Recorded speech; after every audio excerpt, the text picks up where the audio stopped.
Tak lama setelah melempar isi mimpinya ke publik lewat Twitter, Susilo Bambang Yudhoyono kini menulis buku urusan cawe-cawe Presiden Joko Widodo di pemilihan Presiden 2024. Menurut SBY, hal tersebut adalah hal yang sah-sah saja. Lalu pertanyaannya, apa makna dari buku SBY? Lebih lengkapnya kita akan ulas bersama Direktur Eksekutif Parameter Politik Indonesia, Adi Prayitno. Selamat malam, Mas Adi. Malam, Nitya. Mas Adi, ini kalau kita mencoba menerjemahkan kata-kata khas SBY, bisakah kita melihat bahwa ini adalah sequel dari mimpi sekarang lewat buku?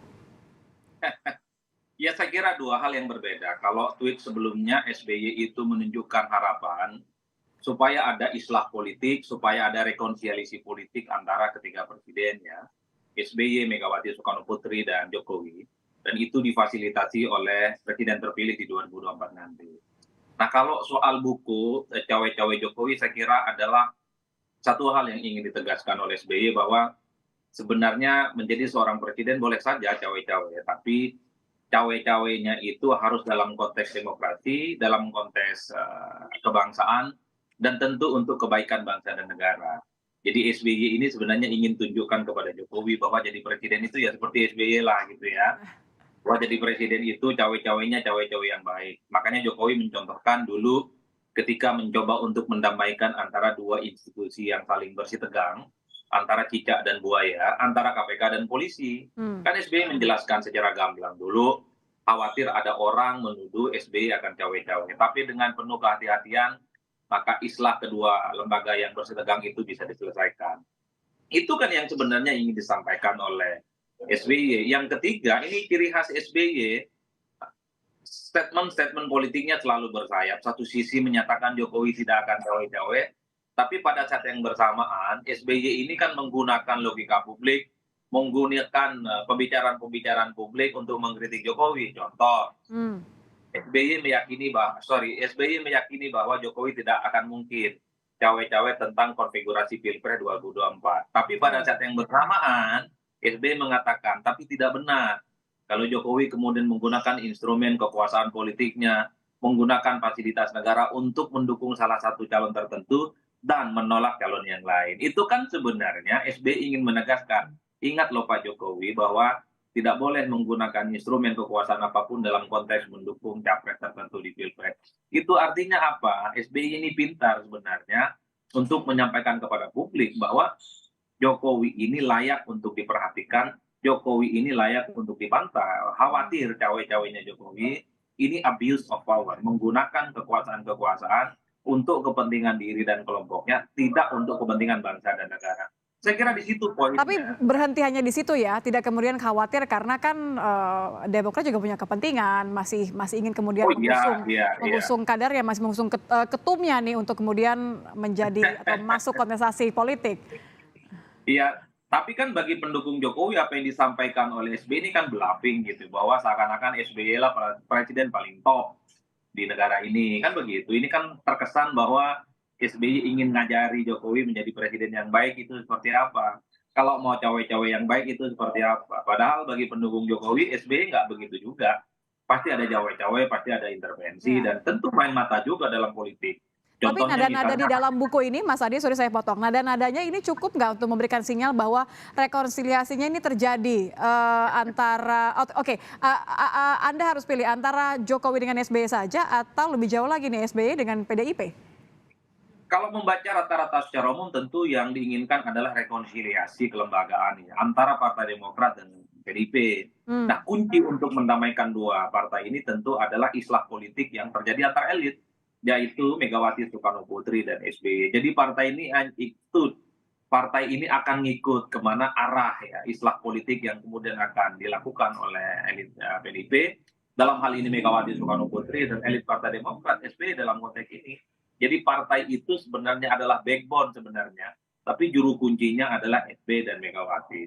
Ini pemanasan gitu ya, di mana komunikasi politik antar keduanya ini baik-baik saja. Tapi ingat, kalau SBY selalu memberikan statement seakan-akan mau ngajarin Jokowi menjadi presiden yang baik, ada tendensi misalnya supaya Jokowi tidak cawe-cawe di 2024, ini bukan akan membuka pintu selebar-lebarnya islah politik, ini justru akan semakin membuat jarak dan barrier antara kedua partai ini akan islah ya Hmm. secara nasional. Itu yang harus hati-hati ya. Tapi bisa aman untuk dikatakan bahwa keinginan SBY jelas rekonsiliasi dengan PDI Perjuangan. Iya, karena buku SBY soal cawe-cawe ini kan secara tidak langsung SBY menggunakan logika publik, SBY menggunakan pembicaraan-pembicaraan publik untuk mengkritik Jokowi. Memang satu sisi SBY itu meyakini Jokowi tidak akan cawe-cawe, tapi ingat SBY selalu mengatakan bahwa jangan sampai Jokowi itu menggunakan fasilitas negara, abuse of power, hanya untuk menggolkan kepentingan politik tertentu dan menolak kepentingan politik yang lain. Ini kan tentu tidak kondusif di tengah suasana ada keinginan perdamaian politik antara PDIP dengan Demokrat.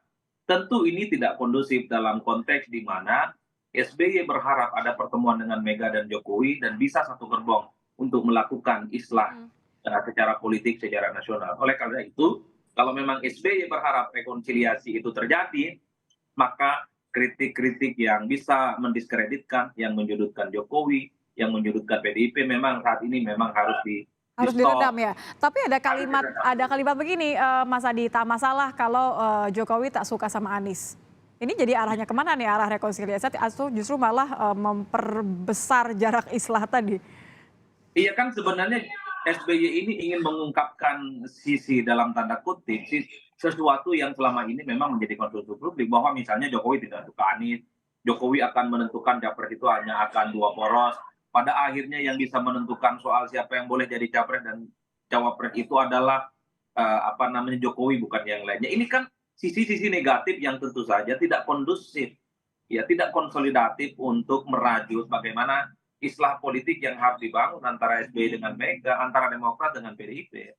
Mestinya kalaupun toh ingin mengkritik lebih soft dan lebih kepada himbauan-himbauan untuk mengajak supaya kedua partai ini cepat melakukan rekonsiliasi bukan yang lain. Oleh karena itu, bagi saya apa yang disampaikan dalam bukunya Cawe-Cawe Jokowi misalnya, ini akan memanaskan situasi sebenarnya karena secara tidak langsung pernyataan SBY itu kan ingin menuding bahwa Jokowi di 2024 itu cawe-cawe.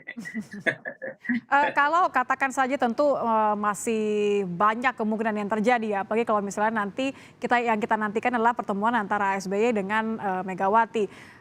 Kalaulah kemudian benar arahnya ke rekonsiliasi, sejauh mana Anda melihat ini akan mengubah pemetaan nanti di 2024? Kalau rekonsiliasi antar partai terjadi, antara Megawati dengan SBY terjadi dalam konteks supaya tidak ada friksi, tidak ada konfrontasi, tidak ada sekat antara minyak dan air, saya kira tidak ada persoalan apapun. Yang menjadi problem itu kalau Demokrat, rekonsiliasi antara PDIP dengan Demokrat ini terjadi, dibarengi dengan Demokrat lompat pagar dari kubu perubahan bergabung dengan PDIP mengusung Ganjar Pranowo, maka efeknya juga sangat jelas. Satu, PDIP akan semakin solid, akan semakin kuat karena didukung oleh poros besar, namanya poros Cikias, Partai Demokrat dan SBY.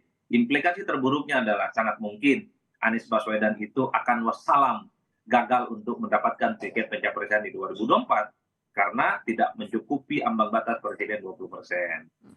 Baik. Oke, terima kasih Mas tadi sudah bergabung bersama kami di Kompas Malam. Selamat malam, Mas.